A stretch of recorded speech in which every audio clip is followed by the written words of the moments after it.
শৈশবের ঈদে আমরা হয়তো অন্যদের দুঃখ কষ্টটাকে খুব স্বাভাবিকভাবে লক্ষ্য করেছি। আমার নতুন জামা আরেকজনের নাই কেন?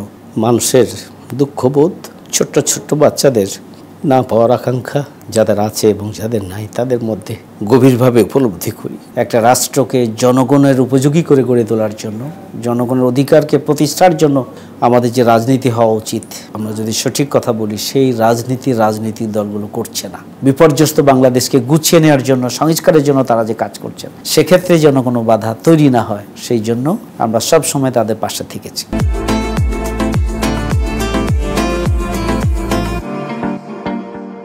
প্রিয় দর্শক, স্বাগত জানাচ্ছি দিগন্ত ঈদ স্পেশাল অনুষ্ঠানে। আপনাদের সাথে আছি আমি যুবরাজ ফয়সাল।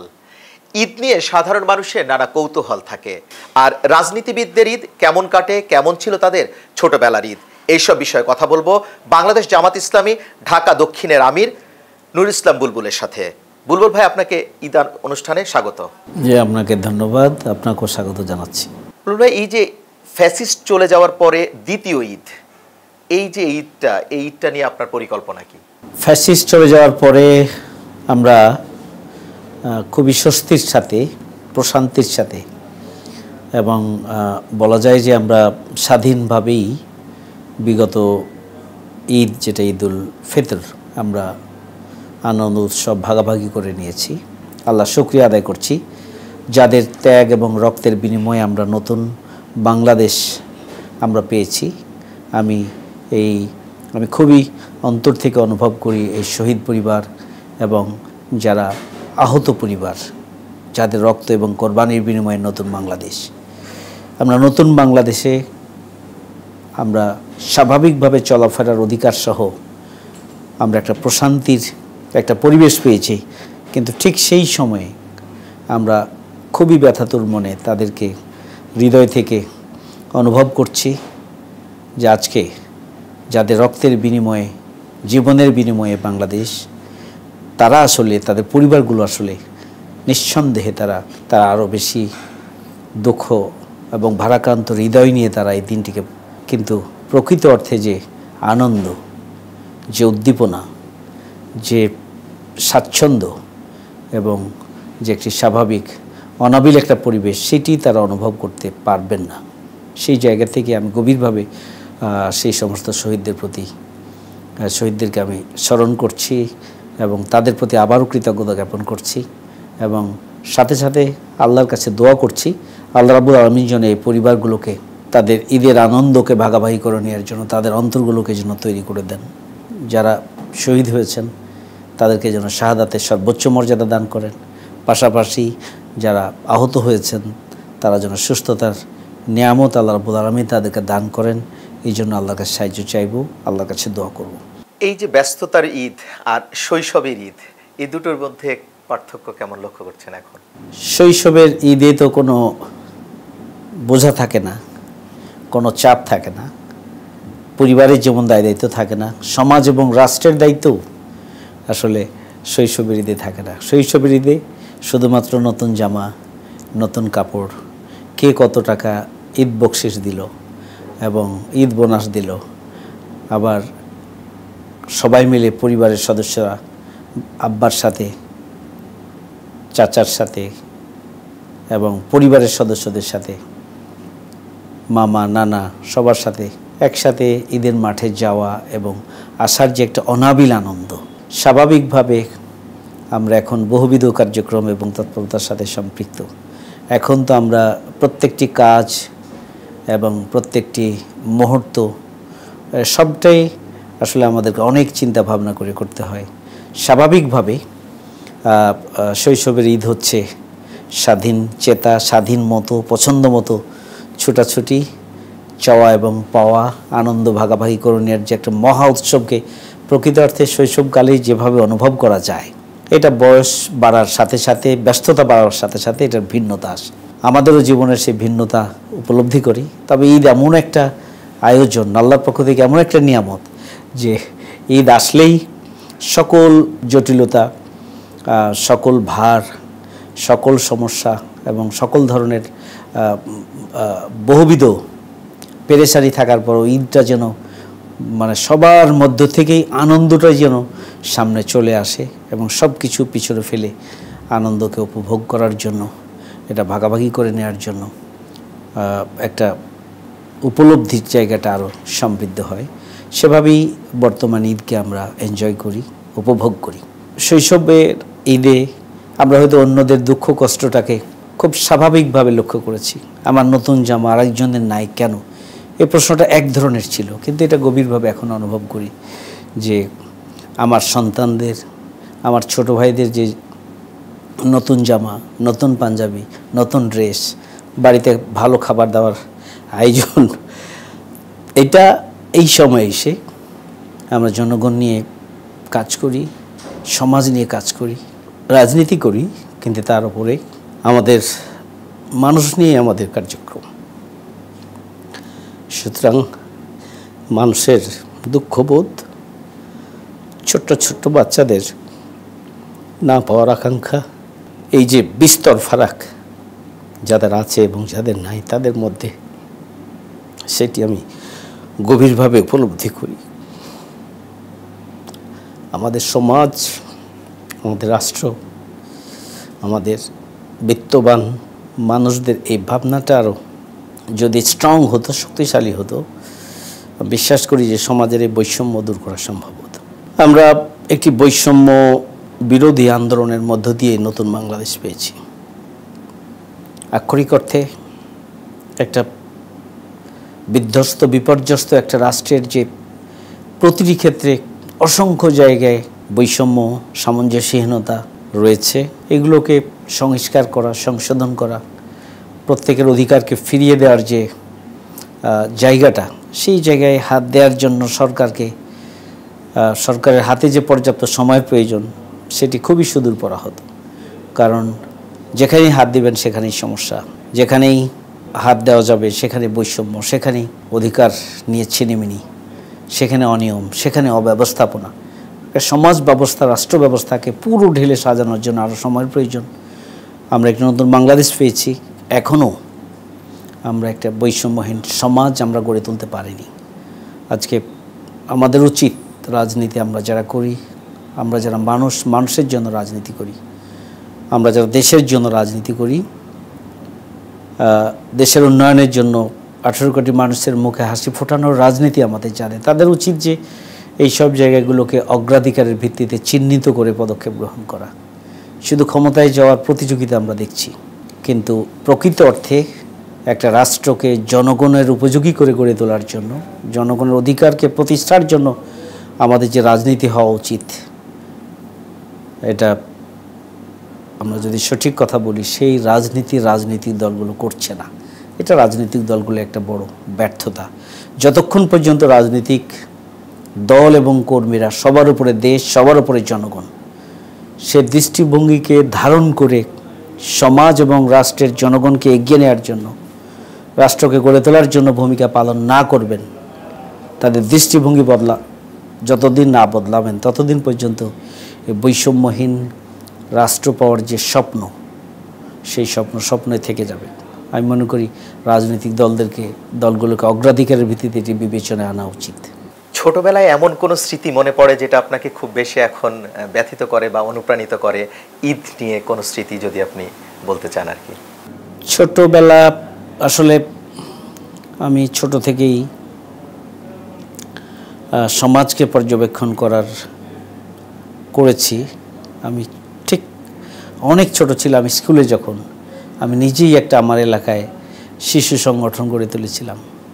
আমি আমার এলাকার সমস্ত বাচ্চাদের নিয়ে, শিক্ষিত, অশিক্ষিত, গরিব এবং ধনী লোকের সন্তান সহ সোসাইটিতে আমার টোটাল এরিয়ায় যত শিশু আছে, শিশু কিশোর, আমি রেহাইচর আইডিয়াল চিলড্রেন অর্গানাইজেশন, রিকো, এই নামে একটা সংগঠন গড়ে তুলেছিলাম। আমি তাদেরকে খুবই ফিল করি, তাদেরকে উপলব্ধি করি, তাদের সুবিধা অসুবিধা নিয়ে আমার সব সময় একদম আমার কৈশোরকাল সময় থেকেই আমার ভাবনা রয়েছে। সুতরাং তাদের পর্যবেক্ষণটা আমার কাছে বিস্তৃতভাবে রয়েছে। অসংখ্য ঘটনা রয়েছে যেগুলো আমাকে নাড়া দিয়েছে। ঈদের দিনগুলোতে এই বাচ্চাদের কাছে পৌঁছানোর জন্য চেষ্টা করেছি। ঈদের দিনগুলোতে গরিব বাচ্চাটার হাতে কিছু তুলে দেওয়া যায় কি না সেই জন্য চেষ্টা করেছি। গরিব বাচ্চাটা রাস্তার ধারে ঈদের দিনে কেন তার মন খারাপ সেটিও দেখার জন্য চেষ্টা করেছি। সুতরাং ঈদের সাথে তো অসংখ্য ভালো অনুভূতি, আনন্দ, উচ্ছ্বাস যেমনিভাবে রয়েছে, ঈদের সাথে অনেক ব্যথা, অনেক সমাজের অসঙ্গতি এবং বৈষম্য, এই ধরনের অনেক কষ্টও ঈদের সাথে জড়িত রয়েছে। আমরা চেষ্টা করেছি সব সময়, আমি আমার ছোট্ট থেকে শুরু করে এখন পর্যন্ত সব সময় গরিব এবং অসহায় মানুষগুলোর ঈদে তাদের পাশে থাকার জন্য চেষ্টা করেছি। কোরবানি ঈদ, প্রত্যেকটা কোরবানি ঈদে আমি আমার ছাত্র জীবন থেকে চেষ্টা করি যে আমার অন্তত আমার এলাকার মানুষের, গরিব এবং অসহায় মানুষের হাতে 2 টুকরো গোশত তুলে দেওয়া যায় কিনা, অনেক আগের থেকেই সেই চেষ্টা আমার পাড়ায় আমি করি। আমি যখন যেখানে থেকেছি রাজশাহীতে আমি চেষ্টা করেছি, এখন রাজধানীতে দায়িত্ব পালন করি, ছাত্র জীবনেও শিবিরের কেন্দ্রীয় সভাপতি দায়িত্ব পালন করেছি, তখনও সেটি করেছি, সারা দেশ নিয়ে ভেবেছি। এখন ঢাকা মহানগরী দক্ষিণে দায়িত্ব পালন করছি। এখানেও ঈদের আগে এবং পরে গরিব এবং অসহায় সামর্থ্যহীন মানুষের পাশে দাঁড়ানোকে আমরা সর্বাধিক অগ্রাধিকারের ভিত্তিতে আমি সবসময় ছাত্র জীবনের ছোট্টকালের যে আমার শিক্ষা, সেই শিক্ষাকে ধারণ করেই এবং আমাদের যে আদর্শ, সেই আদর্শের যে প্রকৃত শিক্ষা, আমাদের যে রাজনীতি, সেই রাজনীতির যে প্রকৃত শিক্ষা, সেটাকে ধারণ এবং লালন করেই আমি মানুষের পাশে থাকার জন্য প্রতিটি ঈদেই, ঈদুল ফিতর, ঈদুল আজহা এবং যখন জনগণের জন্য কল্যাণ বিবেচনা করা জরুরি, এই সমস্ত ক্ষেত্রে সময়ের বাঁকে বাঁকে, যেখানে বন্যা, যেখানে জলোচ্ছ্বাস, যেখানে অতিবৃষ্টি, যেখানে কৃষকদের কষ্ট, যেখানে অগ্নিকাণ্ড, পুড়ে যাওয়া, ক্ষতিগ্রস্ত হওয়া, বন্যা, দুর্গত এলাকা, নদী ভাঙন, সব সময় মানুষের পাশে যাওয়া, এটা আমার একটা অন্তর্নিহিত একটা ভিতরগত একটা আগ্রহের জায়গা থেকেই আমি আমার একদম ছোট্ট জীবন থেকে শুরু করেছি, এখনও তো অব্যাহত রয়েছে। ঈদ এবং বিভিন্ন অকেশনকে কেন্দ্র করে এগুলো আরও ব্যাপকভাবেই আমি করার জন্য চেষ্টা করি। জেলখানায় ঈদ কাটানোর অভিজ্ঞতা, মানে এমন কোনো ঈদের স্মৃতি আছে কিনা? জেলখানায় আমার ঈদ হয়েছে। জেলখানায় ঈদটা হচ্ছে, জেলে আমরা যখন ছিলাম আমরা চেষ্টা করেছি যে জেলের ভিতরেই পরিবেশটাকে যেন আনন্দ এবং উৎসবে ভরে তোলা যায়। এখানে দীর্ঘদিন যারা জেলে থাকেন তাদের একটা বড় ধরনের কষ্ট থাকে। বছরের পর বছর ঈদ লাইফ সাজা নিয়ে যারা আছেন, 10 বছরের সাজা নিয়ে যারা আছেন, 20 বছরের সাজা নিয়ে যারা আছেন, স্বাভাবিকভাবেই জেলের ঈদ অত্যন্ত কঠিন। কারণ জেলের ঈদের কারণে পরিবারের সদস্যরা কষ্টের মধ্যে থাকেন, পরিবারে আর ঈদ হয় না। জেলে আমরা যারা ছিলাম আমরা সবাই মিলেই জেলের ঈদটাকে আনন্দময় করার জন্য আমরা চেষ্টা করেছি। অনেক কষ্ট নিয়ে যারা রয়েছে তাদেরকে সান্ত্বনা দেওয়ার চেষ্টা করেছি। অনেকে ঈদের দিন কষ্টের কারণে দেখা গেল যে ঈদের আনন্দ থেকে দূরে থাকতে চায়, তাদেরকে আমরা সমবেদনা আমরা জানিয়েছি এবং তাদেরকে আমাদের আনন্দ ভাগাভাগি করে নিয়েছি। আসলে জেলের ঈদ তো প্রকৃত অর্থে বন্দি জীবনের ঈদ। বন্দি জীবনের ঈদ আর স্বাভাবিক বাইরের ঈদের সমান নয়, কিন্তু জেলে যিনি থাকেন শুধু তার ঈদ হয় না তাই নয়, এবং পুরো পরিবার আত্মীয় স্বজনদের ঈদই একটা বিষাদে পরিণত হয়। এটা একটা খুবই সেন্সিটিভ একটা অভিজ্ঞতা। এই অভিজ্ঞতা আমার রয়েছে। এই যে আপনার হাজারো ব্যস্ততা, পরিবারকে নিয়ে ঘুরতে যাওয়া বা পরিবারকে নিয়ে কোনো পরিকল্পনা করার সুযোগ কতটুকুন থাকে আর কি? খুবই কম। এক্ষেত্রে পরিবারের প্রতি আমার যে দায়িত্ব বা কর্তব্য রয়েছে, সেই কর্তব্য পালনের ক্ষেত্রে তো আমাদের দুর্বলতা থেকেই যায়। যে আসলে আমরা জনগণ নিয়ে, সমাজ নিয়ে এবং জনগণের মানুষগুলো নিয়ে, দেশের মানুষ নিয়ে আমরা যখন কাজ করি, তখন পরিবারের প্রয়োজন এবং পরিবারের সাথে আনন্দ ভাগাভাগি করা বিষয়গুলো যেভাবে গুরুত্ব দেওয়া উচিত, এটা তাদের হক এবং অধিকার হিসেবে, সেক্ষেত্রে আমাদের যথেষ্ট ঘাটতি থেকেই যায়। এবং সেই ঘাটতিটা আসলে পূরণ করা আমাদের জন্য কঠিন হয়ে যায়। কারণ ঈদের দিন সকালবেলা ঈদের নামাজে চলে যাই, তার আগে মা জোর করে কিছু একটা খেয়ে যেতেই হবে। পরিবারের সদস্যরা সবাই মিলে কিছু না কিছু খেয়ে তারপরে সুন্নত হিসাবে তারপরে রেডি হয়ে ঈদের নামাজে যাওয়া। নামাজ থেকে ফিরে আসতে দেরি হয়। ট্র্যাডিশনালি আমরা ফিরে আসার পরে আত্মীয় আব্বা, এর আগে নানা নানি বা দাদা দাদির কবর আমরা জিয়ারতের, আত্মীয় স্বজনের কবর জিয়ারতের একটা সিস্টেম আমাদের রয়েছে। এটা বলা যায় যে গ্রামীণ একটা কালচারের উপর পরিণত হয়েছে। আমরা ঈদের নামাজের শেষ করে আমরা কবরস্থানে যাই, সেখানে দোয়া করে আমরা স্বাভাবিকভাবে আত্মীয় স্বজনের বাড়িতে যাওয়ার কথা, কিন্তু আমরা সেই সুযোগ আমাদের কম হয়। বিশেষ করে আমার সেই সুযোগ কম হয়। আমি দেখা যায় রাজনৈতিক কর্মী, এলাকার গণ্যমান্য মানুষ, ব্যক্তিবর্গ, বন্ধুবান্ধব, এদের মধ্যেই বেশি সময়টা চলে যায়। ঠিক একদম পারিবারিক পরিসরে পরিবারকে সাথে নিয়ে বিভিন্ন জায়গায় ঘোরাঘুরির যে বিষয়টা, সেটার একটা ঘাটতি আমার জায়গা থেকে রয়েই যায়। এটা আসলে করা কম হয়।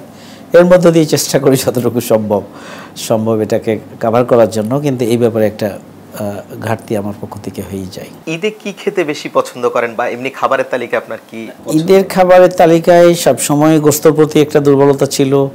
এখন আমাদের বয়স যত বাড়ছে গোস্তের প্রতি দুর্বলতা থাকলেও এখন সবজি এবং মাছের দিকেই আমাদের স্বাভাবিক আগ্রহ থাকে। তো ঈদের দিনে তো আসলে খুব আমাদের গ্রামীণ যে কালচার, যেটাকে বলা হয় পিঠা বলে সব জায়গায়, চাঁপাইনবাবগঞ্জে বলে আন্ধাসা, খুব বড় করে এটা বানানো হয়। রাত ভোর মানে মা ভাই বোনেরা, মা এবং বোনেরা, ভাবি যারা থাকেন, তারা কষ্ট করে বড় বড় তেল পিঠা, বর্তমান নাম গ্রামের নাম হলো আন্ধাসা, এটা বানায় রাতে। শ্যামাই, তারপরে সুজি সহ ডালের। আমি খেতে চাই বা না চাই, মা জোর করে খাওয়াবে। তারপর হচ্ছে আমার ওয়াইফ জোর করে খাওয়াবে, এবং তারপরে কিছু না কিছু খেয়ে বাসার থেকে ঈদের উদ্দেশ্যে রওনা দেয়া। তো আসলে কোনো বিশেষ খাবারের প্রতি একদম খুব আকর্ষণ কম থাকে, মিষ্টি খাওয়ার প্রতি আকর্ষণ কম। তো ঈদের দিন তো মিষ্টি খাওয়ারে ছড়াছড়ি, তারপরও সব জায়গায় একটু একটু করে অংশগ্রহণ করি। মূলত ঝাল জাতীয় খাবার, এটার প্রতি আকর্ষণ ঈদের দিনে বা সবসময় আমার বেশি থাকে। ঈদের দিনেও দেখা যায় যে ঈদ থেকে ফিরে এসে গোস্ত দিয়ে ভাত খাওয়ার একটা কি বলে যে প্রচলন আমাদের আছে, এবং সেটাই বলা যায় যে অন্য খাবার কোন রকমে না খেলেও চলে, কিন্তু এসে খেতে হবে, এই ধরনের একটা মেন্টালিটি। আপনি একজন দেশের সফল রাজনীতিবিদ, এই রাজনীতির প্রসঙ্গ আনতেই হয়, ঈদ হোক আর যাই হোক। এখন এই যে বাংলাদেশে নির্বাচন কেন্দ্রিক বা হচ্ছে যে দুটো মেরুকরণ তৈরি হচ্ছে, বিশেষ করে এক পক্ষ চাচ্ছে দ্রুত হচ্ছে নির্বাচন হোক, আরেক পক্ষ চাচ্ছে সংস্কার, বিচার আর হচ্ছে নির্বাচন। এই তিনটাকে নিয়ে একটা বাংলাদেশে এখন আলোচনার ঝড় বইছে। তো আমি যদি আপনাকে প্রশ্ন করি যে স্থানীয় সরকার নির্বাচন আগে না হচ্ছে জাতীয় নির্বাচন আগে, কোনটা আগে করা প্রয়োজন, আপনি কি মনে করেন? এই ব্যাপারে জামাত ইসলামের অবস্থান খুবই ক্লিয়ার। আমরা বারবারই বলছি যে জনদুর্ভোগ এখন একটা কঠিন একটা পরিস্থিতি তৈরি করেছে। প্রতি মুহূর্তে নির্বাচিত স্থানীয় জনপ্রতিনিধি তারা যেভাবে ভূমিকা রাখা উচিত, পট পরিবর্তনের পরে তারা রাখতে পারছেন না। কারণ অধিকাংশই প্রকৃত অর্থে তারা নির্বাচনে বিজয়ী আসা নয়, বরং সরকারের মানে ষড়যন্ত্রের মাধ্যমে তারা নির্বাচিত হয়। এই জন্য অনেকেই স্টেশন লিভ করেছে, এলাকায় নেই। তারপরে হচ্ছে সরকারের পক্ষ থেকে পৌরসভা এবং সিটি কর্পোরেশনের নির্বাচনের এটাকে যারা নির্বাচিত বাতিল করে দেওয়া হয়েছে। সুতরাং একটা বিরাট শূন্যতা তৃণমূলের মানুষের মধ্যে, এবং জনদুর্ভোগ প্রতিনিয়ত বেড়েই চলেছে। কারণ আমাদের দেশের অবকাঠামোগতভাবে আসলে তৃণমূল পর্যন্ত জনপ্রতিনিধির সাথে প্রতিদিনের বহুমুখী কার্যক্রম, সুবিধা অসুবিধা সম্পৃক্ত, যার জন্য স্বাভাবিকভাবে জনগণ স্থানীয় প্রতিনিধিমুখী তাদের যাবতীয় কার্যক্রম। এটা এখন খুবই একটা বিড়ম্বনার তৈরি হয়েছে। এই অবস্থায় জামাত ইসলামী পক্ষ থেকে পরিষ্কার জানানো হয়েছে যে আমরা জাতীয় নির্বাচনের আগেই তত্ত্বাবধায়ক অন্তর্বর্তীকালীন সরকারের অধীনে আমরা স্থানীয় নির্বাচন আগে চাই এবং জনদুর্ভোগ লাঘবে, তাহলে এটা একটা গুরুত্বপূর্ণ একটা পদক্ষেপ হবে। 2 হচ্ছে যে নির্বাচনের মাধ্যমে দেশের ক্ষমতার পরিবর্তন হবে, পালাবদল হবে, সেই ধরনের একটা নির্বাচনকে অর্থবহ, ট্রান্সপারেন্ট এবং ক্রেডিবল ইলেকশনে পরিণত করার বর্তমান নির্বাচন কমিশনের পক্ষে কতটা সম্ভব, তার টেস্টও তো আসলে স্থানীয় নির্বাচনের মাধ্যমে করা সম্ভব। সুতরাং 5ই আগস্টের ঐতিহাসিক গণ অভ্যুত্থানের পরে যদি আবার এমন একটা নির্বাচন হয় যে নির্বাচন আবারও ফ্যাসিবাদের নতুন পদধ্বনির যাত্রা করবে, এমন যদি কোনো নির্বাচন হয়, তাহলে এটা খুবই দুঃখজনক হবে এবং এটা 5ই আগস্টের চেতনার সাথে সম্পূর্ণরূপে সাংঘর্ষিক। এই জন্য আগামী দিনে একটা বৈষম্যহীন, গণতান্ত্রিক, বসবাসযোগ্য, দুর্নীতিমুক্ত একটা ন্যায় বিচারের বাংলাদেশ যদি প্রতিষ্ঠিত করতে হয়, তাহলে অবশ্যই নির্বাচন ব্যবস্থাকে ঢেলে সাজাতে হবে। বাংলাদেশের বর্তমান যে অবস্থা, এই অবস্থায় কিন্তু ডক্টর মোহাম্মদ ইউনূস কতটা সফল, তার এই যে দীর্ঘ 9 মাসের যে যাত্রা, এই যাত্রা যদি আপনি একটু বিশ্লেষণ করেন, সেখানে সে কতটুকু সফল হতে পেরেছে বলে মনে করছেন আপনি? না, আমার মনে হয় সরকারকে, অন্তর্বর্তীকালীন সরকার বাংলাদেশের 17.5 বছরের জঞ্জাল, এখানে একটা অব্যবস্থাপনা এবং আইনের অপব্যবহার, পছন্দ মতো আইন এবং বিভিন্ন সরকারের বিধিমালা তৈরি করে রাষ্ট্রকে নিজেদের পকেটে রাখার এবং রাষ্ট্রকে ফ্যাসিস্ট হয়ে ওঠার যে ব্যবস্থা আওয়ামী ফ্যাসিস্ট অপশক্তি করেছিল, সেই ধরনের একটা বিপর্যস্ত, বিধ্বস্ত অবস্থা থেকে বর্তমান অন্তর্বর্তীকালীন সরকার এই দেশটাকে টেনে তুলে একটা স্বাভাবিক ধারায় নিয়ে আসার জন্য চেষ্টা করছেন। হতে পারে সফলতা ব্যর্থতা, কেউ 100% সফল হবেন, কেউ 100% ব্যর্থ হবেন, এমন নাও হতে পারে। কিন্তু বাহ্যিকভাবে আমরা যেটা দেখি, একটা বিপর্যস্ত অবস্থা থেকে দেশকে তুলে আনার জন্য বহু লিমিটেশনসের পরেও অন্তর্বর্তীকালীন সরকার এটা চেষ্টা করছেন। এখানে 6টি সংস্কার কমিশন গঠন করেছেন। এই 6টি কমিশনের আবার সমন্বিত ঐক্যমত কমিশন গঠন করেছেন সবগুলোর প্রধানদের নিয়ে, এবং তারা নিরলসভাবে প্রচেষ্টা চালিয়ে যাচ্ছেন। রাজনৈতিক দলগুলোকে বারবার ঐক্যমত কমিশন চেষ্টা করছেন, অর্থাৎ সরকার চেষ্টা করছেন যে কীভাবে এক ধরনের চিন্তার মধ্যে সবাইকে নিয়ে আসা যায়, কতটা পার্থক্য দূর করা যায় এবং সর্বসম্মতভাবে কীভাবে আগামী দিনে এই রাষ্ট্রটিকে মেরামত করা যায়, সেই জন্য তারা পদক্ষেপ নিয়েছেন। আমি ঠিক আরও কম সময়ে বেশি কাজ করা যেত, খুব বেশি হলে আমরা এটুকু বলতে পারি, কিন্তু এই অন্তর্বর্তীকালীন সরকার ব্যর্থ হয়ে গেছে। ব্যর্থতার মতো এখনও তাদেরকে ব্যর্থ হিসাবে আখ্যায়িত করার মতো জায়গায় এখনও তারা আছেন বলে এটা আমি মনে করি না। তাদের অনেক দুর্বলতা আছে, অনেক সীমাবদ্ধতা আছে, রাষ্ট্রের বহুবিধ বিষয়গুলো নিয়ে বহু সিদ্ধান্তও আছে। সুতরাং সবগুলোকে ধরে ধরে আগানোর জন্য সরকার চেষ্টা করছেন। কোনো কোনো ক্ষেত্রে ওনারা এগিয়ে যাচ্ছেন, কোনো কোনো ক্ষেত্রে ওনারা পারছেন না। কিন্তু সবটা মিলিয়ে যদি বলি যে তাহলে এই সময়ের মধ্যে তারা যতদূর এগিয়েছেন, তারা যদি আরও কিছু দূর এগোতে পারতেন, আমরা শর্ত ছাড়াই বলতে পারতাম যে তারা সফল হয়েছেন।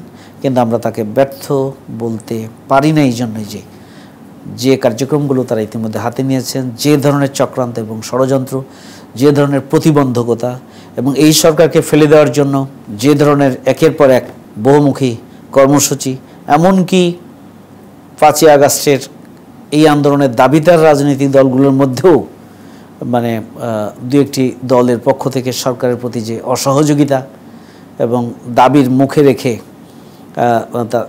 চাপের মুখে রেখে আন্দোলন সংগ্রামের মধ্যে থেকে তাদের কাছ থেকে দাবি আদায় করার জন্য যে তাদের মানসিকতা, কর্মসূচি এবং বক্তব্য, এত কিছুর পরও আমি মনে করি যে বর্তমান সরকার তাদের যে লক্ষ্যে এগিয়ে যাচ্ছে, যদি সরকারের ঘোষিত যে জুন 2026 তাদের নির্বাচনের যে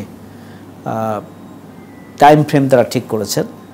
এই টাইম ফ্রেমকে সামনে রেখে যদি তারা তাদের কাজগুলোকে গুছিয়ে আনতে পারেন, তাহলে আমি মনে করি যে সরকার শত প্রতিবন্ধকতার মধ্যে তারা সফলতার স্বাক্ষর রাখতে পারবেন, এটাই জনগণ মনে করবে।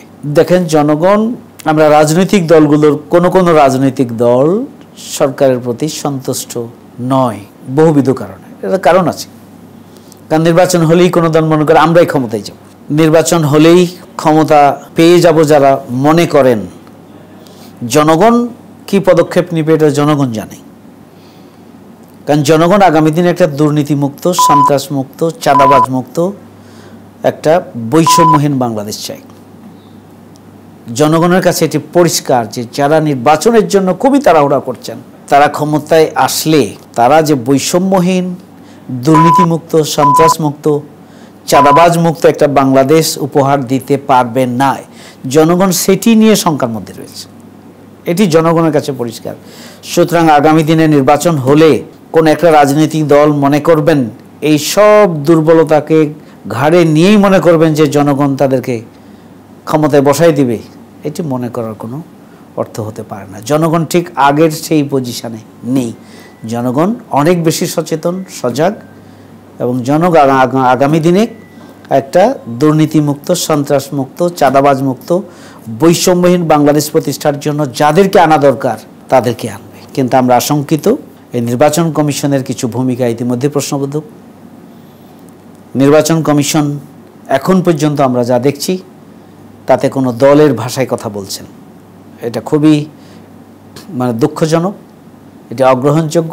আমরা মনে করি নির্বাচন কমিশন 5ই আগস্টের ঐতিহাসিক গণঅভ্যুত্থানের পরে শহীদদের রক্তের উপরে নির্বাচন কমিশন, কোনো ধরনের দুর্বলতা প্রদর্শিত হয় এমন কোনো ভূমিকা, তৎপরতা, বক্তব্য থেকে তাদের বিরত থাকা উচিত এবং একটা শক্তিশালী নির্বাচন কমিশন হিসেবে নিজের পায়ে দাঁড়ানো উচিত এবং আগামী দিনে একটা ভালো নির্বাচন, গ্রহণযোগ্য নির্বাচন, ক্রেডিবল নির্বাচন, একটা ট্রান্সপারেন্ট নির্বাচন উপহার দেওয়ার জন্য তাদের এখন নিজের অবস্থানকে সুসংহত করা উচিত এবং সেই লক্ষ্যে তাদের সামনের দিকে এগিয়ে যাওয়া উচিত।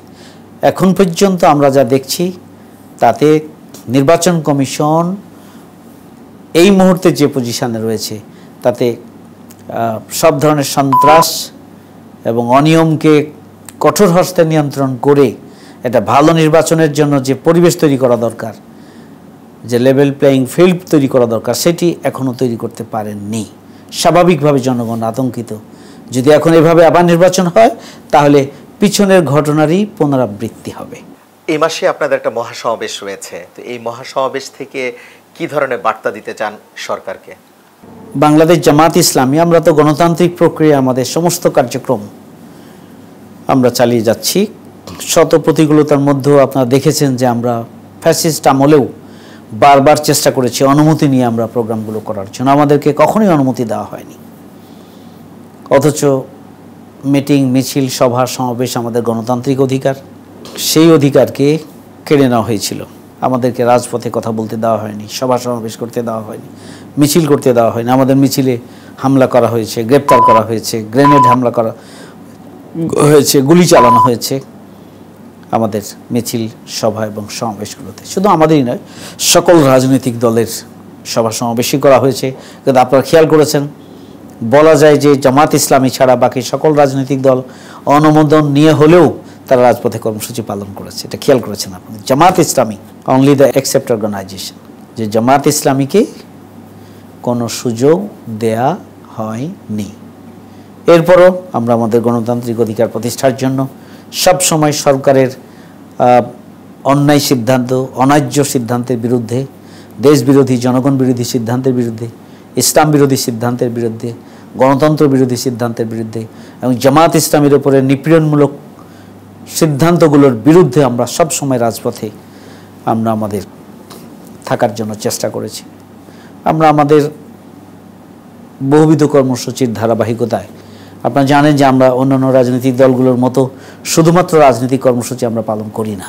আমাদের ব্যাপক ভিত্তিক সোশ্যাল ওয়েলফেয়ার কার্যক্রম আছে, আমাদের আমিরি জামাতের তৎপরতা আপনারা লক্ষ্য করছেন, আমাদের কেন্দ্রীয় নেতৃবৃন্দ দেশের এক প্রান্ত থেকে আর এক প্রান্ত ছুটে যাচ্ছেন। আমাদের স্থানীয় নেতৃবৃন্দ যেখানে বিপদ এবং মুসিবত, যেখানেই বন্যা, যেখানেই মানে ক্ষতিগ্রস্ত বিপর্যস্ত মানবতা, সেখানেই জামাত ইসলামী সবার আগে ছুটে যায়। আমি জামাত ছুটে যান, জামাতের কেন্দ্রীয় নেতৃবৃন্দ ছুটে যাচ্ছেন, আমরা স্থানীয় নেতৃবৃন্দ আমরা ছুটে যাচ্ছি, এবং এভাবেই আমরা মানুষের পাশে আছি। এটা আমাদের একটা নিয়মিত কার্যক্রম এবং কর্মসূচি। মানবতার জন্য, দেশের জনগণের জন্য দলমতের ঊর্ধ্বে উঠে আমরা মানুষের সমস্যার সমাধানে সবসময় ইবাদতের মানসিকতা নিয়ে আল্লাহর সন্তুষ্টির জন্যই মানুষের পাশে আমরা ভূমিকা পালন করে থাকি। আপনারা জানেন যে আমাদের রাজনৈতিক কর্মসূচির পাশাপাশি আমরা সবসময় আমাদের সাংগঠনিক একটা সিস্টেমেটিক মানে ওয়ার্ক রয়েছে, একটা পরিকল্পনা রয়েছে।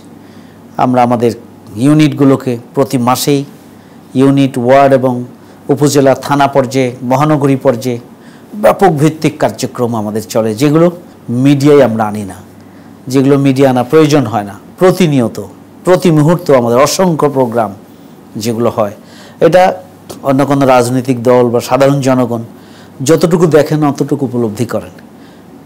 কিন্তু এই ধরনের ছোট্ট ছোট্ট প্রোগ্রাম ইউনিটের, ওয়ার্ডের, থানার, উপজেলার প্রতিনিয়ত হাজারো প্রোগ্রাম সারা দেশে অনুষ্ঠিত হচ্ছে আলহামদুলিল্লাহ। এইটা আমাদের স্ট্রাকচারাল কার্যক্রম। এই কার্যক্রম আমরা সবসময় পরিচালনা করে থাকি। আপনারা দেখেছেন যে জামাত ইসলামী আমাদের একটা নিয়মিত কার্যক্রম হচ্ছে দাওয়া কার্যক্রম। ইসলামের আদর্শিক সৌন্দর্যকে মানুষের কাছে উপস্থাপনের জন্য আমরা ভূমিকা পালন করি। এটিকে আমরা আল্লাহর একটা নির্দেশ হিসাবেই আমরা এটা পালন করি। ইসলামের আদর্শিক সৌন্দর্যকে মানুষের কাছে এটি পৌঁছে দিতে হবে। এটি রিসালাতের একটি দায়িত্ব। রাসূল সাল্লাল্লাহু আলাইহি সাল্লাম এই দায়িত্ব পালন করেছেন। রাসূল সাল্লাল্লাহু আলাইহি সাল্লামকে দায়িত্ব পালন করতে বলা হয়েছে এবং তিনি এটি পালন করেছেন। সুতরাং ইসলামকে, ইসলামের আদর্শিক সৌন্দর্যকে, ইসলাম যে একটি পূর্ণাঙ্গ জীবন বিধান, ইসলাম শুধুমাত্র ধর্ম নয় এবং ইসলাম আল্লাহর কাছে গ্রহণযোগ্য একমাত্র জীবন বিধান, এবং ইসলাম যে জীবন বিধানের নির্দেশনা দেয় এতে সব মানুষের কল্যাণ এর মধ্যে নিহিত রয়েছে এবং সব ধর্মের অধিকার এর মধ্যে রয়েছে। এবং এভাবে ইসলামকে জনগণের সামনে উপস্থাপনের জন্য আমরা ব্যাপক ভিত্তিক কার্যক্রম, আমরা নিয়মিত আমাদের কার্যক্রম রয়েছে।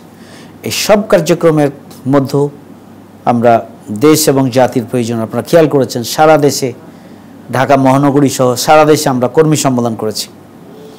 সারা বাংলাদেশে রোকন সম্মেলন হয়েছে বড় বড়, সারা বাংলাদেশে গুরুত্বপূর্ণ জায়গাগুলোতে বড় বড় জনসভা হয়েছে। বিপুল পরিমাণ জনগণের স্বতঃস্ফূর্ত সমর্থন, ভালোবাসা আমরা লক্ষ্য করেছি। আলহামদুলিল্লাহ, আল্লাহ শুকরিয়া আদায় করছি। এই জন্য আমরা স্বাভাবিকভাবে সারা দেশের এই সমস্ত কর্মসূচির পরে আগামী দিনের নতুন বাংলাদেশ, আমরা 5ই আগস্টের পরে সরকার বিব্রত হোক অথবা সরকারের কার্যক্রমে কোনো ধরনের ব্যাঘাত তৈরি হোক অথবা সরকারের স্বাভাবিক চলার ক্ষেত্রে কোনো প্রতিবন্ধকতা তৈরি হোক, এই ধরনের কোনো কর্মসূচি আমরা গ্রহণ করি নাই। আমরা সরকার ভুল করলে আমরা তাদেরকে দেখা করে সে ভুল সংশোধনের জন্য আমরা বলেছি। যদি সংশোধিত না হয় আমরা স্টেটমেন্টের মাধ্যমে বলেছি, না হলে আমরা কর্মসূচির মাধ্যমে আমরা করেছি। কিন্তু জনজীবন যেন ব্যাহত না হয় এবং সরকারের সামনের দিকে এগিয়ে যাওয়া এবং বিপর্যস্ত বাংলাদেশকে গুছিয়ে নেওয়ার জন্য, সংস্কারের জন্য তারা যে কাজ করছেন সেক্ষেত্রে যেন কোনো বাধা তৈরি না হয়, সেই জন্য আমরা সব সময় তাদের পাশে থেকেছি। আবার তারা কোনো ভুল করলে আমরা সেই ভুলের ব্যাপারে আমরা শক্ত দৃষ্টি আকর্ষণ করতেও জনগণের প্রয়োজনে, দেশের প্রয়োজনে আমরা পিছপা হইনি। এটা আপনারা খেয়াল করেছেন। আমরা এক্ষেত্রে ভারসাম্যপূর্ণ ভূমিকা রেখে জামাত ইসলামী চলছে, যাতে করে সরকার স্বাচ্ছন্দ্যে তাদের এই অন্তর্বর্তীকালীন সময়টাকে তারা কাজে লাগাতে পারে। তো স্বাভাবিকভাবেই 5ই আগস্টের পরে আমরা কোনো বড় ধরনের কর্মসূচি রাজধানীর জনগণকে সাথে নিয়ে আমরা দেই নাই।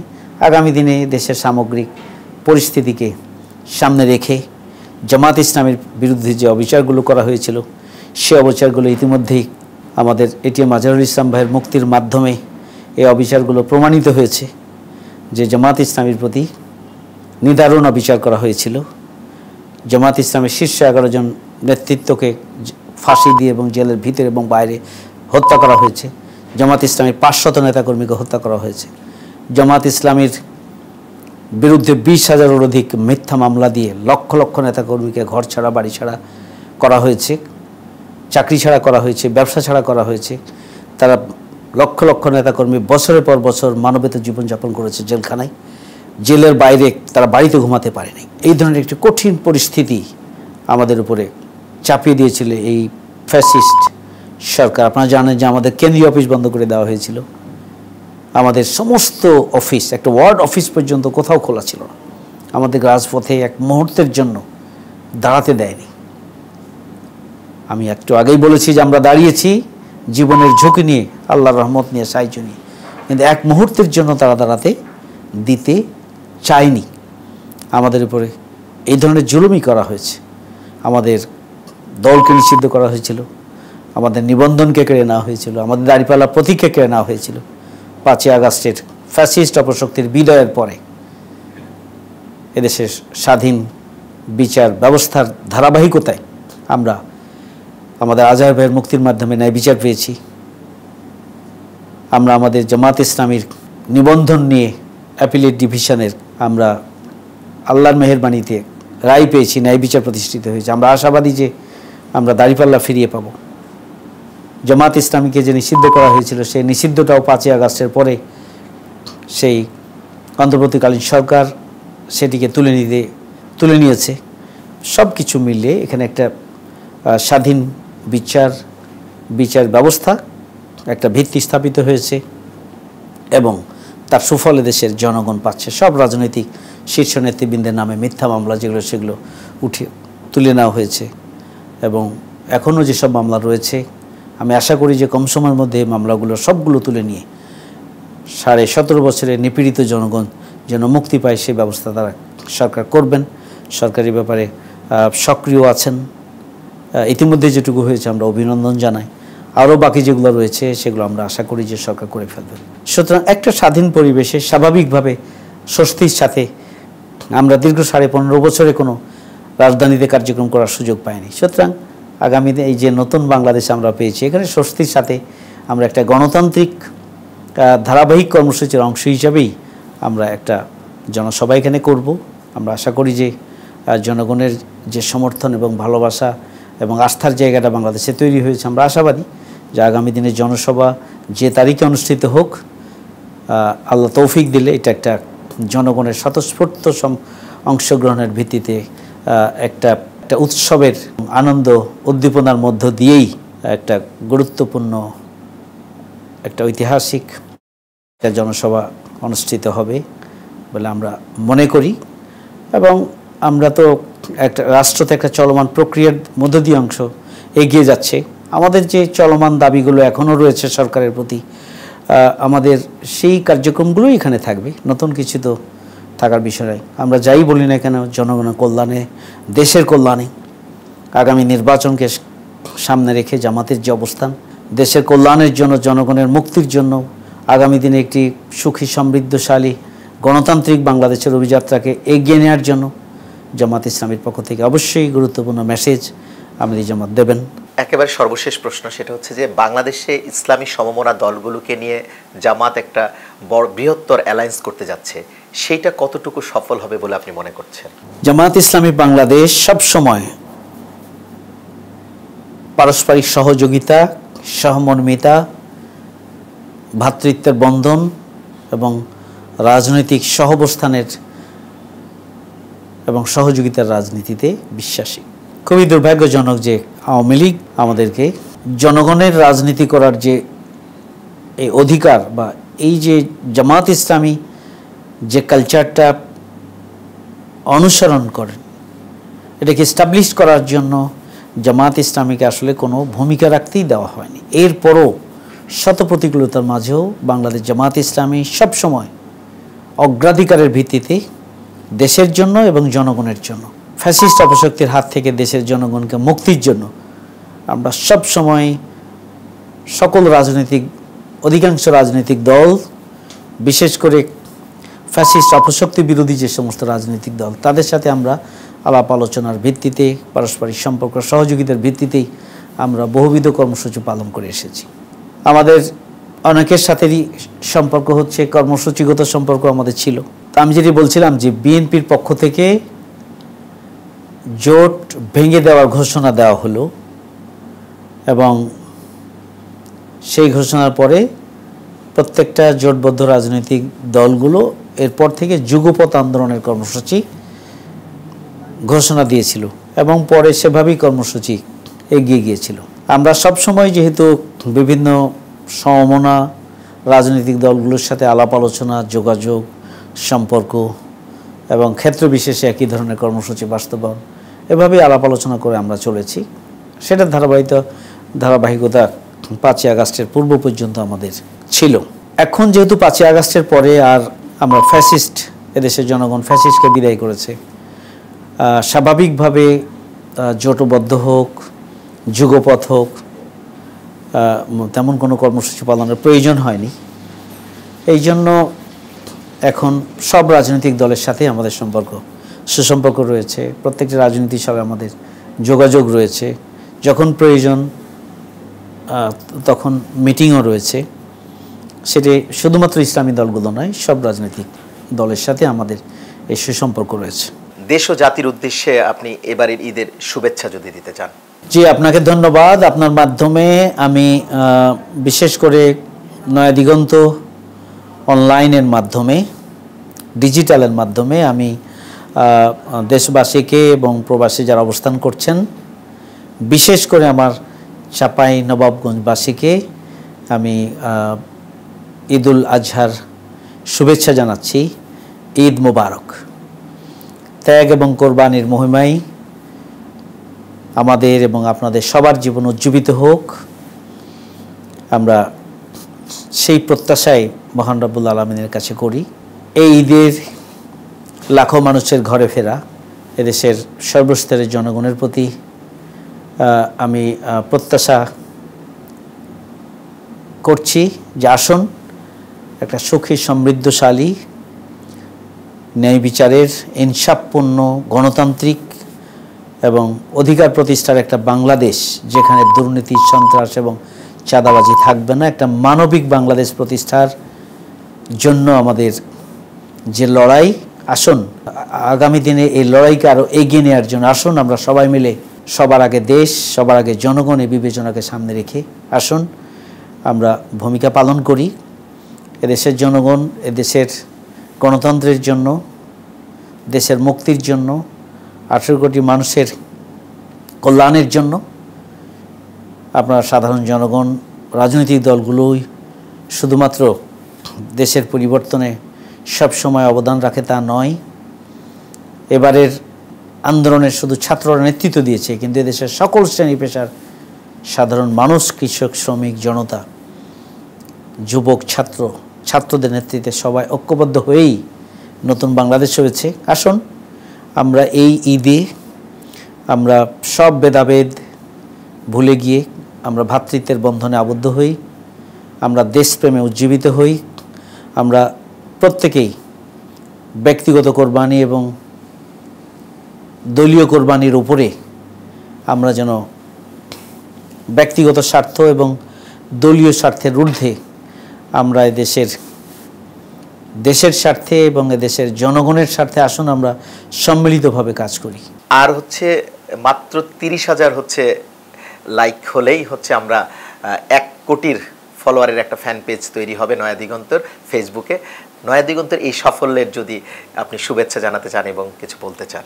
যে নয়া দিগন্তের এই সাফল্যে আমি ডিজিটাল টিম সহ পুরো নয়া দিগন্ত পরিবার এবং বিশেষ করে নয়া দিগন্ত ডিজিটালের সাথে যারা সম্পৃক্ত হয়েছেন, আমি সবাইকে আন্তরিক কৃতজ্ঞতা এবং শুভেচ্ছা জানাচ্ছি। আমি বিশ্বাস করি সবার উপরে দেশ, সবার উপরে জনগণ, সত্য এবং সুন্দরের পথে নিরপেক্ষভাবে বস্তুনিষ্ঠ সংবাদ পরিবেশনের ধারাবাহিকতায় নয়া দিগন্ত যেমনিভাবে এগিয়ে যাচ্ছে, নয়া দিগন্ত ডিজিটাল ইতিমধ্যে গোটা বাংলাদেশের এবং দেশের সীমানা পেরিয়ে প্রবাসে যারা অবস্থান করছেন তাদের কাছে ইতিমধ্যেই দৃষ্টি আকর্ষণ করতে সক্ষম হয়েছে। আমি দৃঢ়ভাবে বিশ্বাস করি নয়া দিগন্তের এই পথ চলায় শুধু নয়া দিগন্ত পরিবার নয়, আমরা যারা নয়া দিগন্ত পাঠক রয়েছি এবং কোটি কোটি পাঠকের হৃদয়ে ইতিমধ্যে নয়াদিগন্তের যে জায়গা তৈরি হয়েছে, বিশেষ করে ডিজিটাল নয়াদিগন্তের যে জায়গা তৈরি হয়েছে, শুধুমাত্র 1 কোটি পূরণ হবে তা নয়, সেটি বেশি দূরে নয়। যেই দিন নয়াদিগন্ত ডিজিটাল 30 কোটিতে রূপান্তরিত হবে ইনশাআল্লাহ। আমি এই শুভক্ষণে আবারও ডিজিটাল পরিবারকে ধন্যবাদ জানাই এবং বস্তুনিষ্ঠ, ইতিবাচক এবং বাস্তবসম্মত যথার্থ নিউজ যদি পেতে হয় তাহলে আপনি সার্চ করুন নয়াদিগন্ত ডিজিটাল, আপনি ক্লিক করুন নয়াদিগন্ত ডিজিটালে, আপনি চোখ রাখুন নয়াদিগন্ত ডিজিটালে, আপনি শেয়ার করুন নয়াদিগন্ত ডিজিটালকে, ছড়িয়ে দিন, সাবস্ক্রাইব করুন এবং সব মিলিয়ে আপনিও নয়াদিগন্ত ডিজিটাল পরিবারের গর্বিত সদস্য হন। বুলবুল ভাই, আপনার হাজারো ব্যস্ততার মাঝে আমাদেরকে সময় দিয়েছেন, সেজন্য অনেক অনেক ধন্যবাদ এবং কৃতজ্ঞতা। আপনাকেও ধন্যবাদ যে শত ব্যস্ততা, আপনাদের অনেক কর্মযজ্ঞের মধ্যে আমার সাক্ষাৎকার নেওয়ার জন্য সুযোগ করে দিয়েছেন। এই জন্য আপনাকে ধন্যবাদ। ধন্যবাদ নয়াদিগন্ত পরিবারকে, বিশেষ করে ধন্যবাদ নয়াদিগন্ত ডিজিটাল টিমকে আমার সাক্ষাৎকার গ্রহণের জন্য। আপনাদের মাধ্যমে সবাইকে আবারও ধন্যবাদ, শুকরিয়া, ভালো থাকবেন। প্রিয় দর্শক, এতক্ষণ সাথে থাকার জন্য অনেক অনেক ধন্যবাদ। আবারও দেখা হবে নতুন কোনো অতিথির সাথে, নতুন কোনো গল্প নিয়ে। সে পর্যন্ত নয়াদিগন্তের সাথেই থাকুন। ঈদ মোবারক।